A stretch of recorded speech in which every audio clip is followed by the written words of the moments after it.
Hello, everyone. Thank you for joining us. Today, we have a very special guest. Carolyn is joining us, also known as Bike with Carolyn. She is a content creator and avid cyclist in the Bay Area, which is actually how we connected. I was searching on YouTube during my cycling journey, my triathlon journey, and I found Carolyn, and we actually went for a bike ride together. And Carolyn is amazing. She's been cycling for 8 years. Her focus is on endurance riding. So her weekend rides can be anywhere from 60 to 100 miles. And she has a depth of experience when it comes to fueling for these rides. So that is a question we're answering today. We are chatting all about how to fuel and prevent digestive issues while cycling.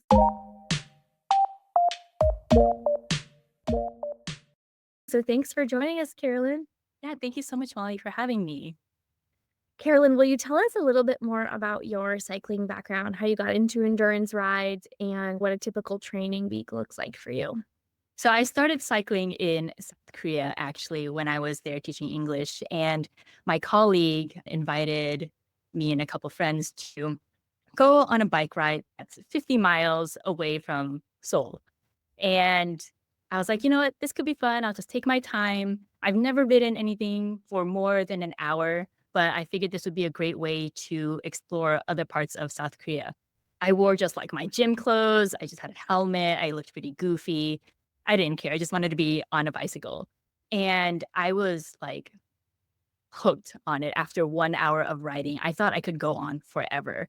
And that's when I started falling in love with it. Just being able to go far, see how much my body can do on a bike and do it with people and enjoy just delicious food at the end of the ride. So if I spent my weekends doing that, I would be like a happy camper.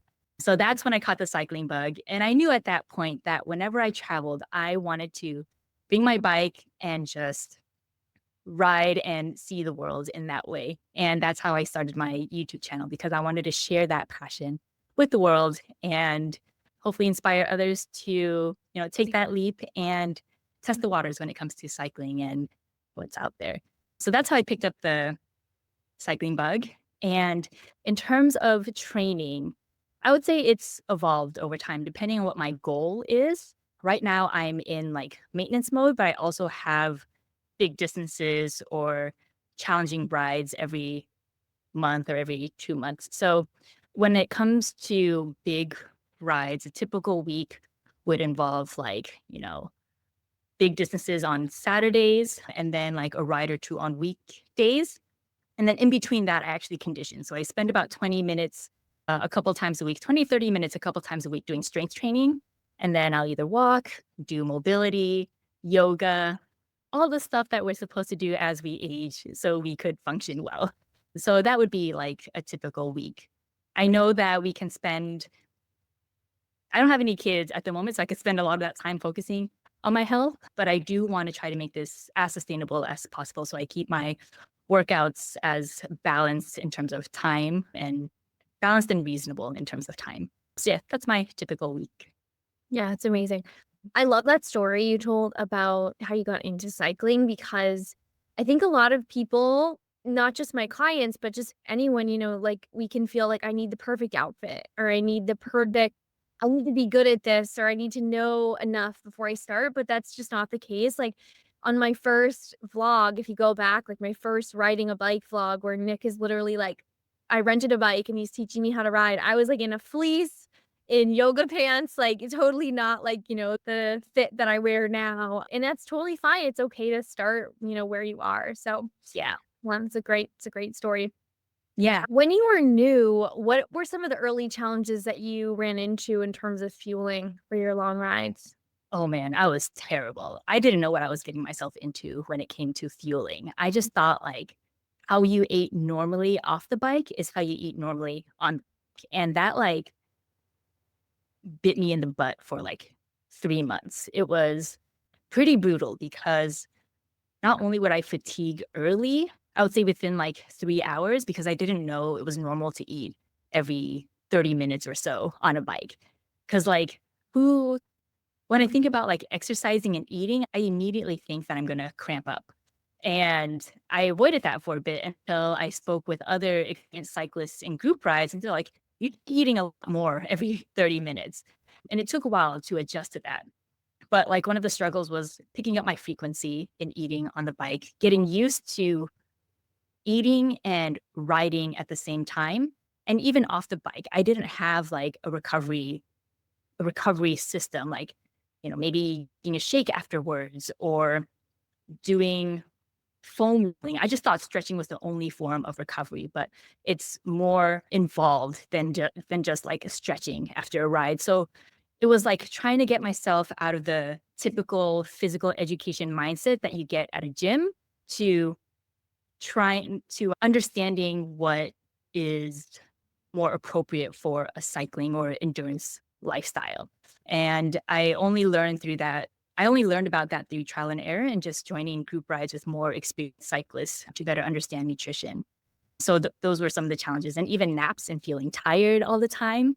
Yeah, there's training comes in so many forms, and it's not just about volume and physicality. It's about nutrition. It's about recovery. It's about, pre-ride stuff. There's just so involved. But those were some of the challenges that came up when I started.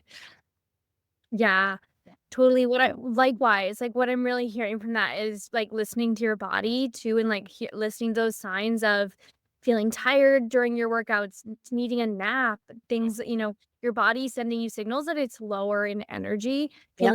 feeling cold all the time, or, seeing maybe weight loss or other things like that, even hair loss we can see. And it's such a different mindset, you're right, like of just like pre-workout nutrition and post-workout nutrition. It's so much more when it comes to endurance. So what stops a lot of my clients is thinking like, well, the general recommendation for reflux is like stop eating an hour before your workout for Mhm. like a general recommendation. But that is for someone who's maybe doing like a 30-minute workout or an hour max workout. Like once your workouts start to go longer than an hour, or you're doing more of these endurance events, Mhm. we really have to start training the gut to accept nutrition. And, the cramping and things like that might happen in the beginning.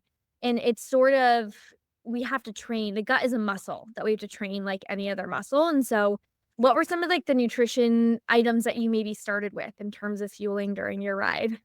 Yeah, I started with the classic Cliff bars, a lot of bars, any kind of sports bars, gels, shot blocks, because those felt like the snacks to carry, but all cyclists were carrying, and it would help you perform. And it's just so easy to eat at that time.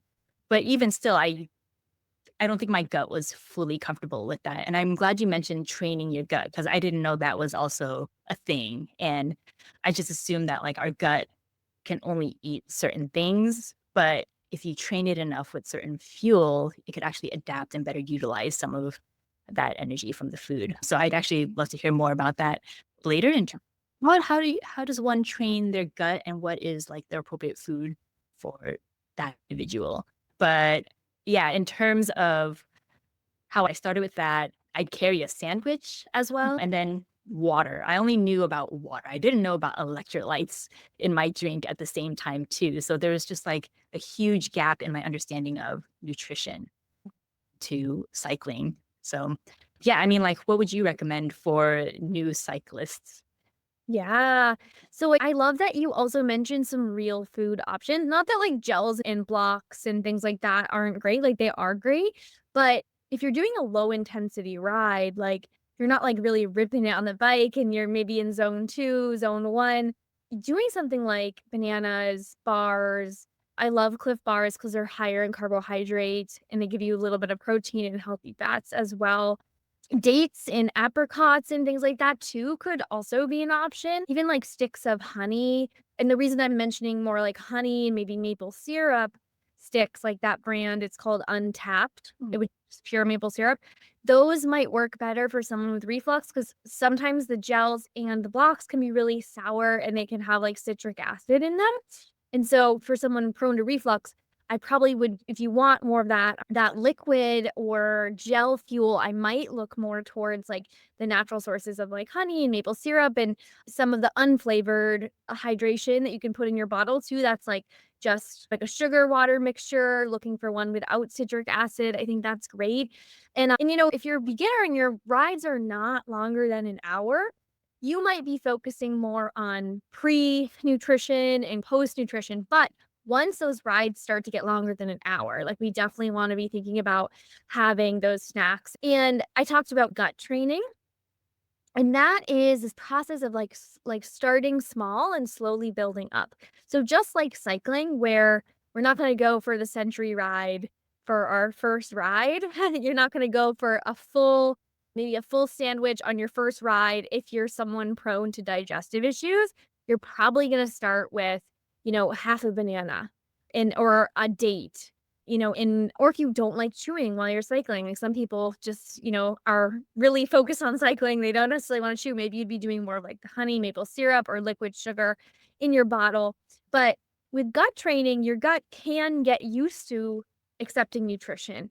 And this is actually true even if you're not an endurance rider. Like, even if you're just someone trying to get into fitness, but you're maybe struggling with digestive issues or you're not sure how to fuel and you're feeling like really low energy in your workouts, you can also train your gut to accept pre-workout nutrition. So, like, some people are very nervous about eating before a workout, any kind of workout, if they have reflux, and you should just start small. So, start with a couple bites of a banana, one date, a half a piece of toast, a small handful of pretzels, or even just one pretzel, like literally starting small, and your body will get used to accepting nutrition and digesting it before your workout.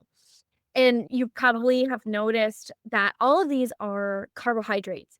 So, like, in terms of workouts and fueling for your workouts, your body is going to use the fuel from carbohydrates much more readily. If it's a shorter workout, we want to focus on mostly carbs. If it's like an hour or less, mostly carbs. And then once it starts to be hour and a half, 2 hours, 3 hours, 4 hours, like these really long rides, that's where having the Cliff Bar, having a sandwich, like these more options that have some protein and some fats, we're also going to want. So yeah, I think just like starting small and slowly increasing, just like any workout program would, you also would do that with your nutrition. Nice. Yeah, that's really informative. I think as someone getting into fitness that's lasting more than 2 hours, that's super crucial. I actually have a follow-up question to that. Can you describe more of like sensations of digestive discomfort and what to keep an eye out for? Because I just thought like bloating was normal on a bicycle. Like, what other things can come up when consuming foods during exercise? So glad you mentioned that. Yeah, so bloating can happen, and bloating is somewhat normal. Like, a certain level of bloating is normal. Everyone does get a little bit bloated as the day goes on, and also maybe if you're taking in a lot of sugar and salt, sometimes our we can become bloated even our hands and our stomach, and we can hold more water. But when bloating crosses the line of being really uncomfortable, you feel like you just wanna go home, and it's just like, yeah, it's just purely, discomfort. That's when we think, "Okay, maybe my fueling strategy, maybe I wanna switch this up." For me personally, the liquid sugar doesn't work well for me. I have noticed that causes some cramping, bloating, maybe even needing to stop and go to the bathroom. So I much prefer using maple syrup, using gels, using blocks I tolerate fine. But yeah, liquid stuff sometimes doesn't work well for me. I'd much prefer to eat and then sip and then get the water in. But we'd want to think about, if you're bloated, we want to think about actually FODMAPs. So FODMAPs are fermentable carbohydrates. Certain types of carbohydrates can create more gas and bloating. So I mentioned dates and apricots. Those actually happen to be higher FODMAPs. So, like, if you are someone who is dealing with a lot of bloating, we might look into some lower FODMAP fuel. So we might look into the maple syrup is low FODMAP. We might look into even banana that has no spots. A banana that has no spots is going to be lower FODMAP. We could look into some lower FODMAP oatmeal bars, things like that. We could make your own protein bites with oatmeal, peanut butter, maple syrup, things like that. And or some of the gels also can be lower FODMAP, but that might be one thing to look out for. Yeah, I'd love to hear more about your experience with bloating and reflux or nausea or any kind of digestive issue on the bike. Yeah. So I try to be more aware of what I'm eating off the bike first to see like how does my stomach react to it? Because if it's uncomfortable off the bike, then I imagine it's going to be 100% more uncomfortable while I'm exercising. So when it comes to very like fatty, acidic foods or even drinking alcohol with some sort of food, I know my stomach doesn't really like that. I would say, I don't know if this is like reflux, but maybe you could describe it better. But like one time I put like everything but the bagel seasoning on my breakfast, and it has like onion and garlic in it. And then I went on just like a 2-hour ride that morning, and it just felt like I was gaseous in a burpy kind of way from eating that. And it felt like I was able to taste that garlic come up, the garlic and come up while I'm like climbing up a hill. And I don't want to think about or taste that when I'm going uphill. So I like stopped eating that. And I don't know if that can cause some kind of like severe impact down the road or if that's normal. It just didn't sit well with me. So I stopped doing that. Yeah. Yeah, that would be one of it. And then I would say like one time I had a dinner that was like really acidic and I had it with wine and it was fatty and it had spices. And that felt like heartburn. And I don't experience heartburn often, but I'm like, "Oh, is my gut just not as strong anymore as it used to?" And I actually have a follow-up question about that too, like, some people encourage eat a bunch of junk food during rides, like endurance rides. So in the long term, how does that impact the gut? But anyways, I'm going off topic there. Just Um, its expression. Yeah. yeah.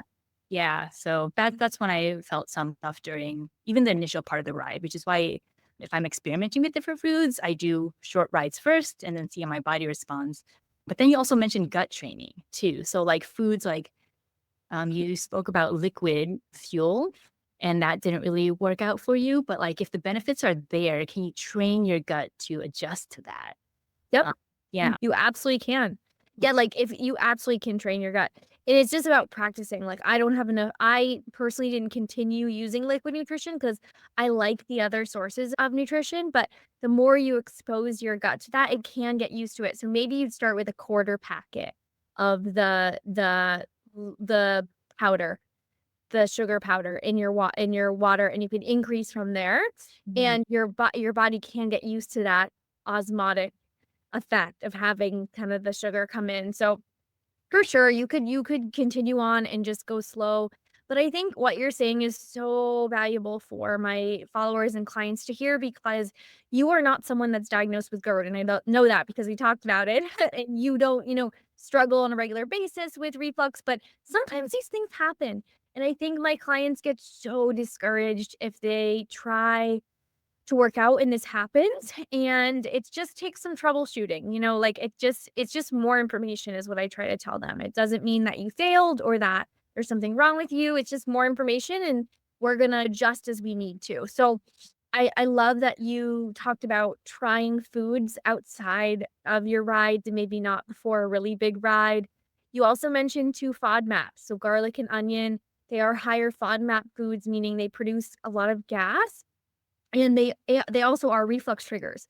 So, that may have contributed to feeling that gas also coming up and that burping. So, even though you're not someone that has GERD, like, sometimes those triggers right before a ride, maybe that doesn't sit well. So, maybe we're focusing more on easy to digest, like oatmeal, or maybe even we're doing, like, cream of rice with protein powder or something kind of, like, bland toast with eggs, or, something that you tolerate well for your breakfast. But, yeah, there's a huge culture about kinda candy and, like, junk food in cycling culture, and what we really need to think about as athletes is, like, our recovery, right? And one piece of recovery is giving your body foods to reduce inflammation, and I don't wanna demonize sugar 'cause sugar is energy, it purely is energy, and sometimes, we're just consuming sugar to be able to continue our workout, and that's what the drink is, that is what the gels are. But when it comes to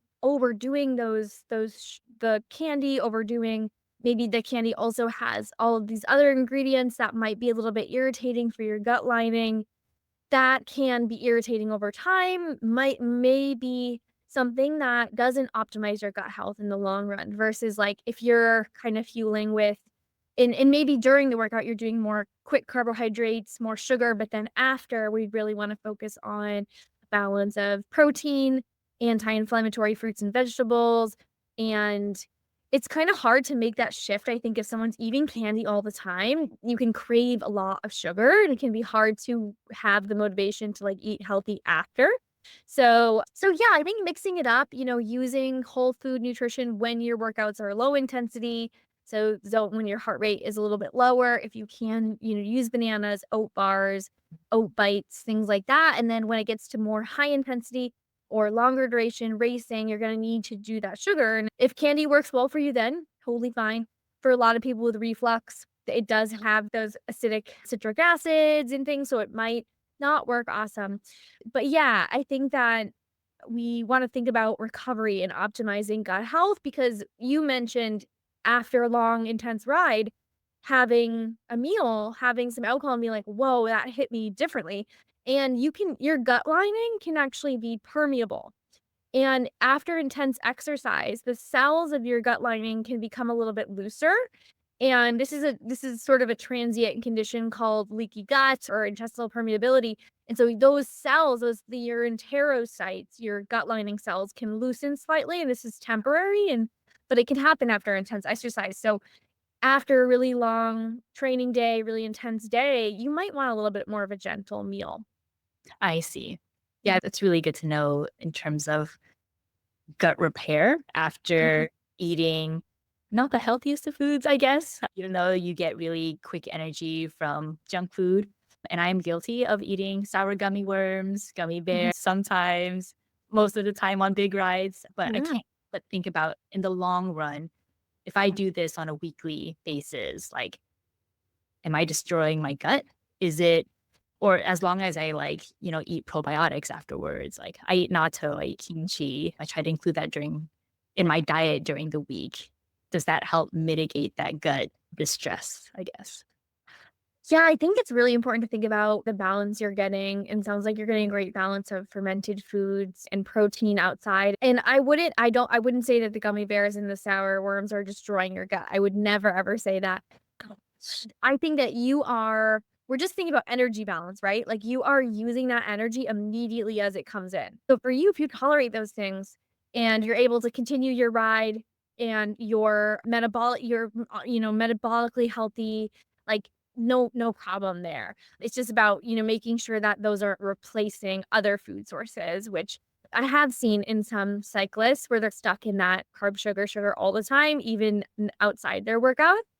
But we really wanna think about, like, pre-ride, post-ride, and just making sure those are optimized too. So, you mentioned a couple things that maybe didn't work for you for your pre-ride fuel, but what does your pre-ride fuel usually look like?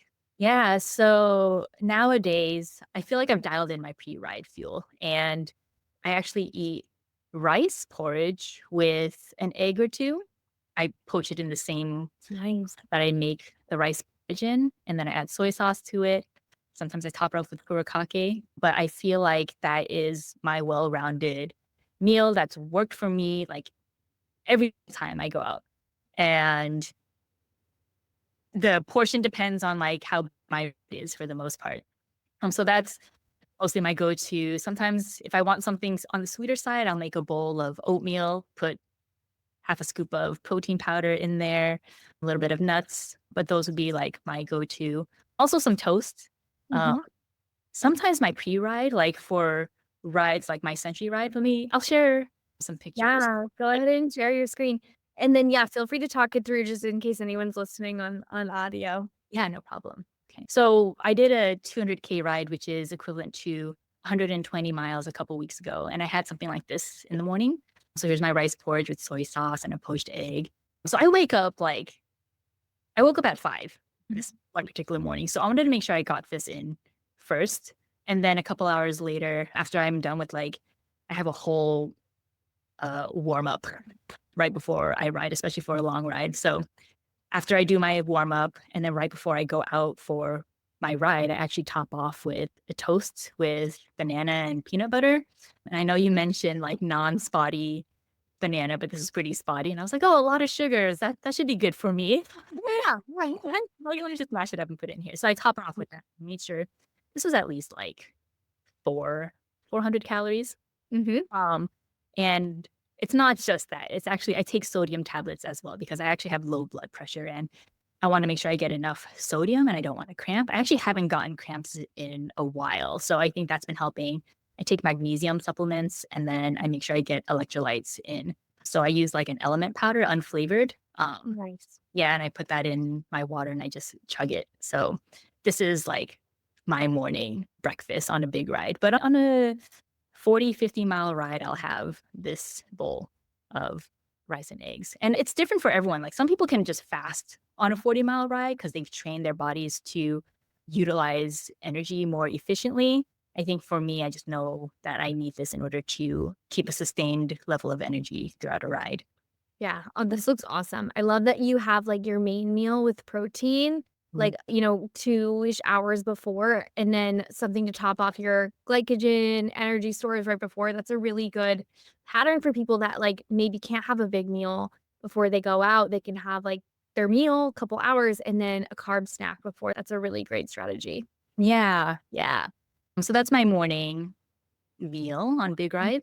And then I took pictures of some of my snacks. So I made a toasted peanut butter and banana sandwich. I eat them in quarters on my ride just to keep my energy levels up. And then this is my bag of sour gummy worms that I actually share. I don't eat it all. Um, and this one is actually either in the halfway point of my ride or near the end of my ride. I actually reserve shop blocks and anything like highly processed near the end of the ride. I try to eat as much whole foods in the beginning because I feel like my um, gut can digest those a lot better. So I try not to eat these too early on in case it taxes my gut. But I found this formula of eating like whole foods early on is really helpful. And then I have like rice crackers because I mix up textures when I go on long rides. You could only eat so many squishy, soft things before you get like bored of them. So I mix up textures, carbs, and then flavors. I have a friend who eats hot Cheetos on his like long rides, and that works for him. I'm nervous eating something that spicy. It sounds amazing. Yes. Like maybe everyone's gut is different. I think that's like it's like someone's fingerprint in there. Yeah, so I've experimented. This is my go-to. And then for lunch, halfway through about 60 miles or so, I had like this pizza with a lot of cheese on it. The carbs just hit pretty quickly. And then I had a latte. So all that combined really like got me through a good chunk of the second half. And then, yeah, in the end, I treat shop blocks like nitro. Like I really saved that for the last like 20 miles of my ride. I think it works really well because my stomach at that point, I imagine, is already stressed out just from the exercising and digesting alone. So yeah, I figured the shot blocks are like really fast, very fast acting. Yeah, I really think that's a great idea, and I haven't done rides as long as you have, and so I haven't because my triathlon, it was, my longest ride in training, I think, was like 48 miles, and so this is such a cool concept that I actually haven't thought about, and so, like, having the real food first, and then as the gut maybe gets a little bit stressed, tired, it may be a little bit more sensitive because 'cause you've had this long endurance event, using the quick carbohydrates, just sugar at the end, like, that's such a great idea. I love that. Yeah, yeah. So a lot of experiments. It was more like hearing what other people do and then just trying it to see if, it works for Yeah. your gut. So yeah, that's how I've done it. And Yeah. then post ride, like immediately after I have like Fairlife, this protein shake afterwards, enough to get me through like a shower and some recovery. And then this one I just had stew lying around. So I just had like 2 slices of bread and stew for the remainder of the day. I think I probably snacked on potato chips afterwards. I just like salty, crunchy things at the end of the ride. But I imagine like because I fueled well during the ride, I didn't need to have a ginormous meal at the end, Mhm. which I don't know, would have been a little too much. But yeah, I think I've gotten to a point where I could spread out my meals and just eat enough at the end of the ride like this. Very cool. Yeah, I love how your meal's, like, mostly protein here, and because you fueled, you weren't in this massive deficit where you're like, "I need this massive meal," which for people with digestive issues, huge meals, that's a huge reflux trigger, like, so much food to digest at one time, so they really do need to kind of break up their nutrition like you're talking about. How long did the ride take you in total?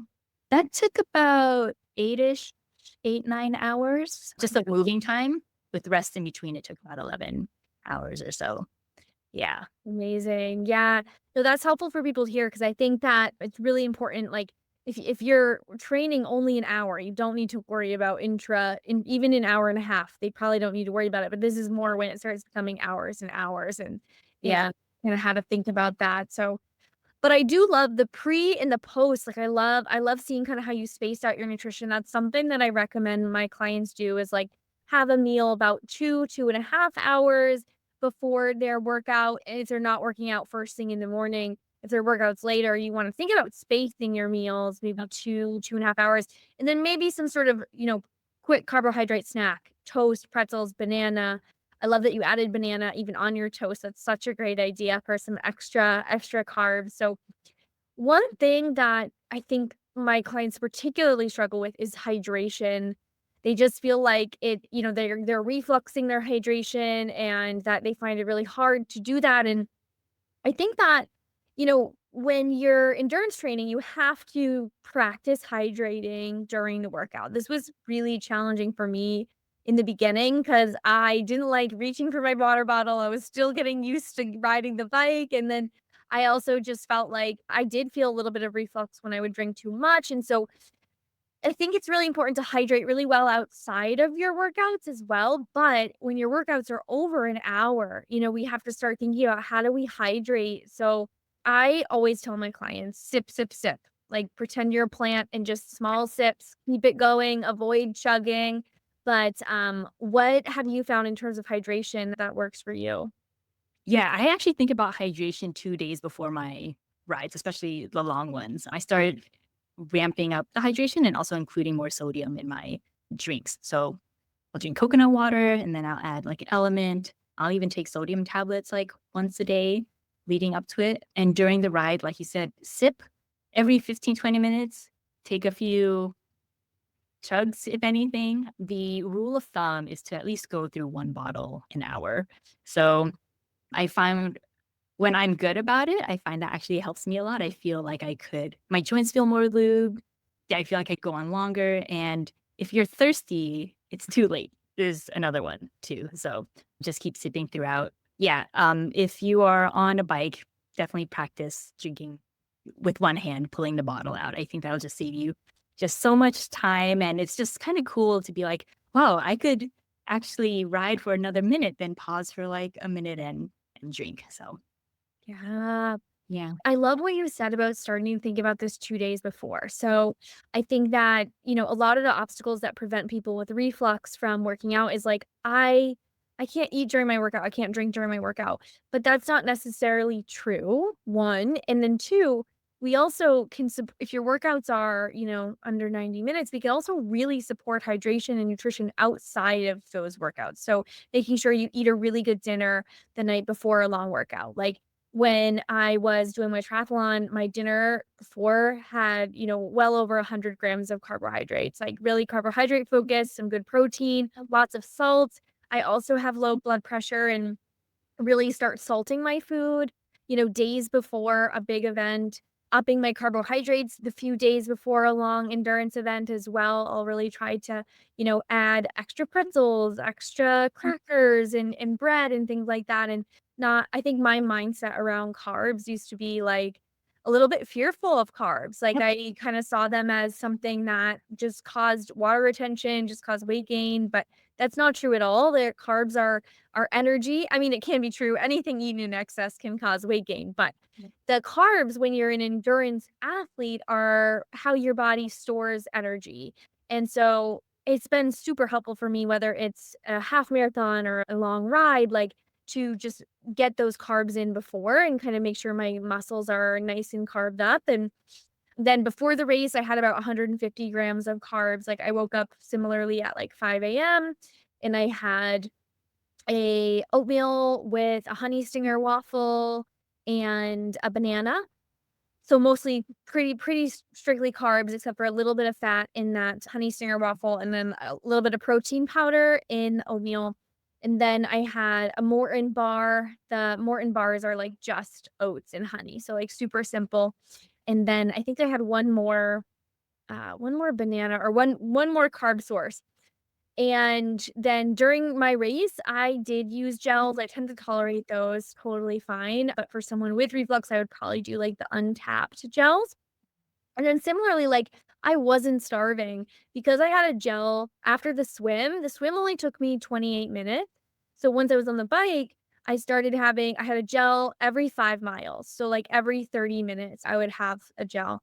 So the bike took me, I think, about 2 hours and change, and then, had one last gel, and I actually didn't fuel on the run because the run was 6 miles, and it took me less than an hour. I think my average pace was, like, 8:25, so I didn't fuel on the run because I felt like I had fueled really well on the bike, and so this kind of example can show you if you fuel and hydrate well outside of, your events too, you don't have to rely too much on fuel. My whole event only took me 3 hours and 11 minutes. So, it was I mean, I'm not like I don't mean to say only like I'm really fast, like, I'm not really fast, but it didn't take too long, so I finished 1 full bottle on the bike, which also had LMNT electrolytes. I really love the LMNT electrolytes, I think they give you a lot of sodium.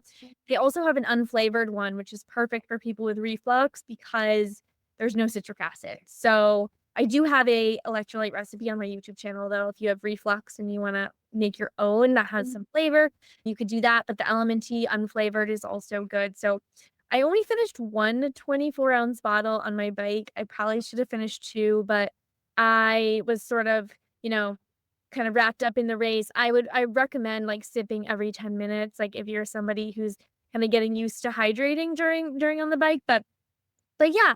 So then, like, I wasn't super hungry after the race. I felt pretty good because I had fueled, but did have a little bit more protein, a little bit more carbs than normal just to help with sleep, with recovery. Sometimes sleep after, like, a long and have you ever struggled with issues sleeping after endurance? Have actually. Yeah, yeah. Yeah. In the evenings, I realize when I do too intense of a workout in the evening, my heart rate is still up. It's like, "Oh, you're excited now. You could keep going with your day." Yeah. I struggle with that, but it happens every so often. But is the struggle with sleep more due to digestion or just like metabolism? Yeah. Yeah, I think it has a lot to do with hormones, when we're doing exercise for this long, and if it's an intense event or a race, like your cortisol, epinephrine, norepinephrine can kind of be produced more than normal, and that can mess with your sleep. I think if, also under eating, if we're at a calorie deficit, sometimes that can really mess with sleep. So even if you were eating well, but you burned so many calories that it's just really hard to kind of keep up with that. Sometimes we can see that as well. So I think using like nervous system practices after endurance exercise is super important because your central nervous system controls everything like your digestion, your sleep, your everything. So taking like, a minute to 5 minutes to like just ground and breathe deeply and like really kind of center yourself after a race or after an endurance workout, I think that can be really useful. That's super interesting about the nervous system aspect. I never thought about it like that. Um, I should try that actually after big intense rides.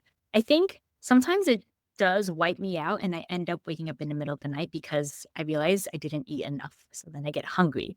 So say in the middle of the night, you're like ravenous. What do you recommend to help with, sleeping in terms of food? Such a good question. Yeah, this is especially challenging for people with reflux because they're worried about eating and then laying down. Mhm. And the unfortunate, not unfortunate, but sometimes, it happens. Like it's sometimes we don't fuel enough. And this is something I really struggled with. I actually was really open with my recent reflux group program about like I saw a dietitian because I wasn't fueling enough. And like a dietitian sometimes has to see a dietitian because Like, I know digestive issues, but I don't necessarily know, I'm not a sports nutrition dietitian, so I needed to, like, talk to someone about my needs and everything, and sometimes we do underfuel, and that's just a learning experience, like I said, and when you wake up, I'd probably stick to something easy to digest. I think the oatmeal, the rice porridge is a really great idea because it's gonna kinda move down your esophagus quickly. I'd probably avoid something really fatty like, even nuts or seeds or nut butters, they might just have a little bit too much fat for someone with digestive issues. Could be okay for you to have, like, a little bit of peanut butter on some toast or in your oatmeal, but I might stick more towards, like, oatmeal, rice porridge, a little bit of protein powder, um, toast even, crackers, yogurt, cottage cheese, things like that that are mostly protein and carbs Yeah. would be a good option because fat can just empty a little bit slowly from your stomach, might disrupt your sleep, so focus on some protein and carbs there. Yeah. Yeah, I've heard people recommend like a spoonful of coconut oil, and I know that's like really fatty, but it's also for some, they could see it as satiating too. Because if Mhm. you're just eating carbs, then maybe 30 minutes later you could be a little hungry and then you want to eat more. So I guess that's where the pairing of protein comes in too. So I mean, yeah, and you could have eaten carbs all day and your body's like, "I can't eat another carb." So, yeah, that protein is essential to balance your blood sugar, especially if that blood sugar dip could have woken you up. So, having the protein post-workout, like, having, that looked like about 60 grams of protein with the Fairlife shake and the stew you had. So, I think, like, making sure you have a good dinner with protein to balance your blood sugars, but if you do wake up, yeah, having some protein and then try, what works for you. If you feel like, wow, I really need a spoonful of almond butter, like that's what my body is craving, you could absolutely try that. I think that would work for a lot of people. But for people with reflux, maybe trying out more of a protein based snack and seeing how it feels. Yeah. yeah, that's a good point. Want to follow up on a question about you seeing a dietitian. Um, Yeah. you're a dietitian too. So, how do you know when to see a sports nutritionist or someone like a gut specialist like you? Is there like, yeah, who do you see first in this case? Such a good question. So, for someone like you who you're not struggling with digestive issues on a daily basis, or and say for example, you weren't so successful in fueling. Like when you were trying to fuel, the strategies weren't working during your workouts. You were feeling low energy, dealing with the poor sleep, hair loss, slow fatigue. Though if most of the issues are more centered around signs of low energy availability, and you're really looking for guidance on that sports nutrition aspect, I think seeing a sports dietitian is a great idea. But if you are dealing with, maybe as a result of poor fueling, now there's all these digestive issues that are happening outside of your endurance work, and then in your endurance work, you cannot complete your workouts or push as hard because you're getting digestive issues a lot, diarrhea, cramping, bloating, reflux. I would recommend seeing a digestive health dietitian because there could be something going on a little bit under the surface. And, obviously, it would be best to see someone with the crossover. That can be difficult to find outside of our practice. But I think that if those digestive issues are kind of interrupting your workouts and they're happening maybe outside or after, there could be some underlying things. And you really just want to be sure you get someone to work with that understands FODMAPs, that understands the way the gut works from a digestive health standpoint. Yeah, that makes sense. I I grew up not going to the doctor on a regular basis, so I imagine I don't know if I have any gut issues, but this is also really helpful to understand signs that can potentially impact how we absorb food in our body and best utilize the energy sources. So, yeah, that's super informative. Yeah, I think that this conversation was super helpful, and I definitely want to have another conversation soon because I could talk about this all day with you. Mm. And we'll have to connect again and hear how things are progressing for your training and your fueling. And I'd love to continue the conversation, but I definitely want to respect your time. So thank you for joining us and for sharing your insights. I think this was super valuable. Yeah, you're welcome. I feel like there's still so much more to talk about. I just got to the point where I dialed in my diet, but like along the way, there's been so many experiments too that may work for some people. may not work, but yeah, everyone's very unique in this realm. So definitely. Um, Yeah, definitely experimentation is the way to go and just staying open and knowing that, even if something doesn't work, it's just more information. Mhm. It's always another thing we can try. So, this has been super helpful. If people want to find you and your social content, where should they go?